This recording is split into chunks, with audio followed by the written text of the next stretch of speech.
যখন সেই দেশের গুণীজনদের কদর করে, সেই কদর ভবিষ্যতে গুণীজনদের জন্ম দেয়।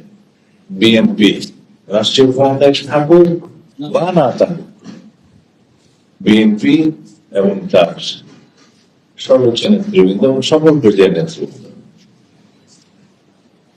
মানবতার সেবায়, মানুষের কল্যাণে, দেশের কল্যাণে এবং মেধার বিকাশে বিশেষত সক্রিয় ভূমিকা পালন করবে।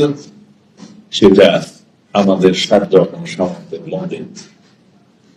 আমরা সমাজের যারা বিত্তবান, যারা বিভিন্ন সামাজিক এবং মানবিক সংগঠনের সাথে জড়িত আছেন অথবা নাই, সবাইকে আমরা আহ্বান করব, যার যার জায়গা থেকে দেশের সম্পদ হিসেবে মেধাবী সন্তানদেরকে আপনারা সহযোগিতা করুন, তাদের পথ চলাকে আপনারা সহজ করুন এবং বাংলাদেশের জন্য তাদেরকে সম্পদে পরিণত করুন।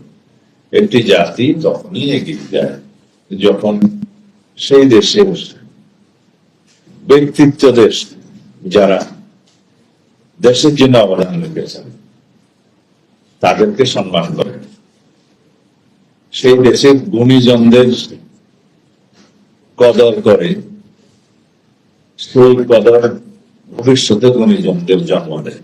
যে দেশে গুণীজনদের সম্মান থাকে না, সেই দেশে গুণীজন জন্মায়।